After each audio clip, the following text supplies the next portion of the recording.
राधे राधे। आज की स्टोरी है कान्हा जी की होली। कान्हा जी अपने ग्वालों के साथ गैया को घुमा रहे थे। तो सभी ग्वाले कहते हैं कि होली आने वाली है, तो चलो खेलने चलते हैं बरसाना। तो बाकी बिहारी जी कहते हैं कि नहीं, मैं क्यों जाऊंगा। वो कहना तो ये चाह रहे थे ना कि पहले राधा मुझे बुलाए। जब एक प्रेमी अपनी प्रेमिका के इंतज़ार में रहता है कि वो उसको पुकारे, तो ग्वाले कहते हैं कि हाँ हाँ सबने बुलाया। तो कान्हा जी बोले किसने बुलाया मुझे। तो बोले वो विशाखा कह रही थी। तो बोले नहीं, मैं उस चोटी के साथ नहीं खेलूंगा। बोले ललिता भी बुला रही थी। बोले नहीं, मुझे उसके साथ भी नहीं खेलना। तो कान्हा जी बार बार मना कर रहे थे।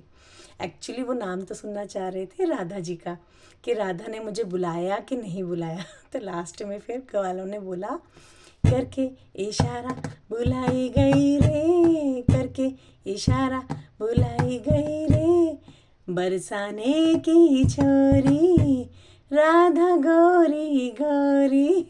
तो ग्वाले बोले कि भी हाँ, राधा ने भी बोला है, वो इशारा करके गई है। फिर कान्हा जी थोड़ा भाव खाते हैं, कहते नहीं, मुझे उसका घर ही नहीं पता, मैं कैसे खेलने जाऊंगा।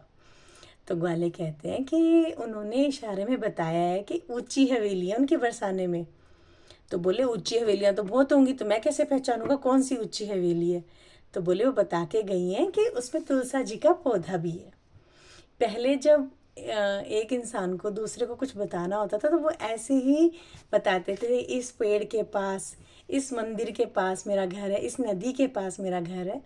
तो राधा जी भी बता के गई हैं कि ऊंची हवेली है और उसमें मेरा आगे आगे तुलसा जी का पौधा लगा हुआ है।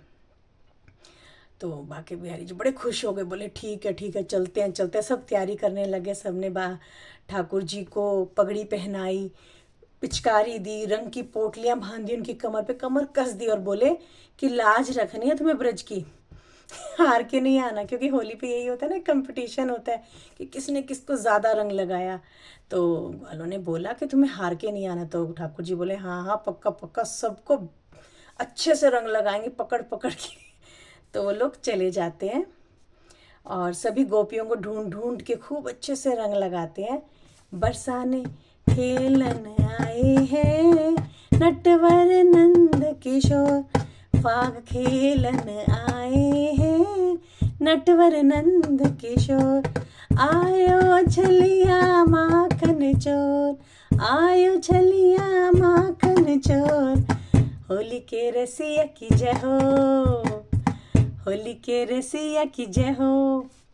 तो कान्हा जी ने ढूंढ ढूंढ के सभी सखियों को रंग लगाया, लेकिन उनकी नज़रें बार बार राधा जी को ढूंढ रही थी, उन्हें मिल ही नहीं रही थी। और राधा जी छुप छुप छुप के उनसे इधर उधर छुपे जा रही थी कि वो उनको पकड़ के रंग नहीं लगा पाए। सारी मतलब कितना सुंदर इन्वायरमेंट था कि सब जगह गुलाल उड़ रहा है, सब सखियां भाग रही हैं, छुप रही हैं, और कान्हा जी सबको पकड़ पकड़ के रंग लगा रहे हैं। तो राधा जी बार बार छुपने के नाम पे सबसे पूछे, श्याम सुंदर को तो नहीं देखा ना, इधर तो नहीं देखा, मैं इधर छुप जाऊं ना। तो कान्हा जी को पता चल जाता है कि राधा जी उनसे छुप रही है। तो वो उन्हें ना पीछे से देख लेते हैं कि अच्छा वो राधा जी जा रही है, तो वो उनके पीछे पीछे चुप चुप चुप के दबे दबे पैरों से जाते हैं। तो राधा जी सोचती हैं कि वो तो बच के निकल रही हैं। तो लेकिन जैसे ही वो मुड़ती है तो देखते हैं अरे कान्हा जी खड़े हैं, और ठाकुर जी ने अपने दोनों हाथों में जो गुलाल लिए हुए थे उनके मुंह पे इतने जोर से डाले कि उनकी आंखों में भी चला गया। वो दौड़कर गंगा जी के पास गई और अपना मुंह धोने लगी। तो उन्हें मुंह धोते बहुत देर हो गई। तो उनकी एक सखी आके बोली कि राधा जी आप इतनी देर से मुंह क्यों धो रहे हो, मुंह तो साफ हो गया तुम्हारा। तो वो कहती हैं, अरे सखी, तेरी मेरी धीर जैसे तैसे दिन आख्या सो, अभीर तो निकल गयो, अधीर को नाए निकल रहो। उनका कहने का मतलब ये है कि रंग तो निकल गया है, लेकिन जो आंखों में कान्हा जी बसे हैं वो नहीं निकल रहे। तो कितना मतलब कितनी सुंदर स्टोरी है ना, कि कान्हा जी हर रंग में कितने अच्छे लगते हैं, कितने ही अच्छे लगते हैं। और वो रास रचाते हैं, सब कुछ करते हैं, कितना सुंदर भाव है। एक भजन है बहुत ही सुंदर, काली कमली वाले ने ऐसा रंग डाला कि रंग कोई चढ़ता नहीं, काली कमली ने ऐसा रंग डाला कि रंग कोई चढ़ता नहीं। राधे राधे। आप सभी को हैप्पी होली। आप सभी को मेरी तरफ से हैप्पी होली। हैप्पी होली। राधे राधे।